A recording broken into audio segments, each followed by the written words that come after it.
বর্তমান সরকারের উপর আলাদা একটা চাপ সৃষ্টি করার জন্য কিছু কুচুকরি মহল বিভিন্নভাবে একটার পর একটা ইস্যু নিয়ে আসছে। মাজার হচ্ছে পবিত্র জায়গা, সেখান থেকে অপবিত্রতাকে দূর করতে হবে, অশ্লীলতাকে দূর করতে হবে।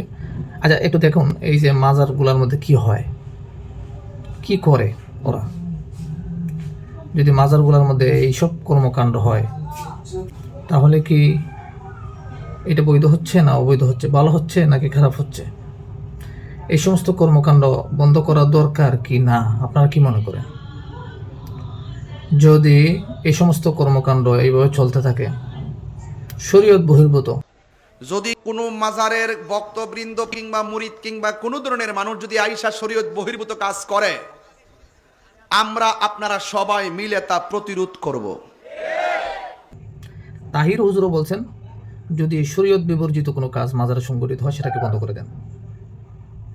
আমি যেটা দেখছি, একমাত্র দেওয়ানবাগীর মাজার ব্যতীত বাংলাদেশে বড় কোনো মাজারে, উল্লেখযোগ্য কোনো মাজারে আক্রমণ করা হয় নাই।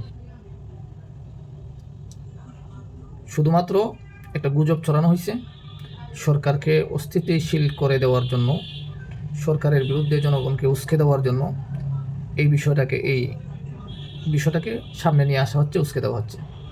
বাস্তবতা হলো এটা কেউই মাজার ভাঙ্গার পক্ষে না। যেমনটা হুজুর বলছেন, মাজার তো জিয়ারতের জায়গা। ওলিয়া উলিয়াদেরকে যেখানে কবর দেওয়া হয় এখানে জিয়ারত করলে সোয়াব হয়, তিনি ভাঙেন কেন? আমি যদি বলি আলাউদ্দিন জিহাদি কিন্তু এই মাজারের বিপক্ষে কথা বলেছেন, মাজার ভেঙে দেওয়ার জন্য বলছেন। হাদিসের মধ্যে আছে উঁচু কবর ভেঙে সমান করে দাও, সব মাজার ভেঙে সমান করে দাও, এটা হাদিসে আছে। হাদিসের ভিত্তিতে উনি বলছেন।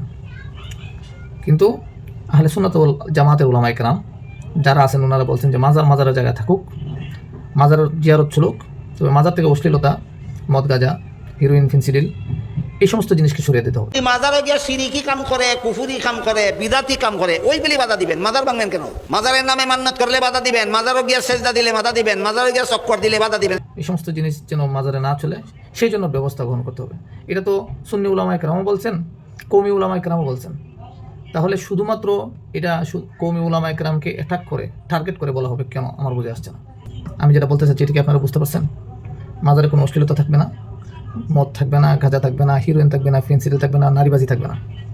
মাজারে শুধু জিয়ারত চলবে। দেখেন, একটু খেয়াল করে দেখেন, আমি একটা ভিডিও এড করে দিচ্ছি, আপনারা দেখুন যে মাজারে মানুষ সেজদা দেয় কি না। এই যে দেখেন, এটা কিন্তু মাজারে সেজদা দেওয়া হচ্ছে। মাজারে যদি সেজদা দেয় কোনো ব্যক্তি তাহলে তো সে শিরক করলো। এই সেজদা দেওয়াকে বন্ধ করতে হবে এবং সেজদা সহ যে সমস্ত জিনিস, যে সমস্ত বিষয় শরীয়তের সাথে সাংঘর্ষিক হয়, শরীয়ত যে সমস্ত বিষয় নিষেধ করে, এই সমস্ত বিষয় বন্ধ করতে হবে।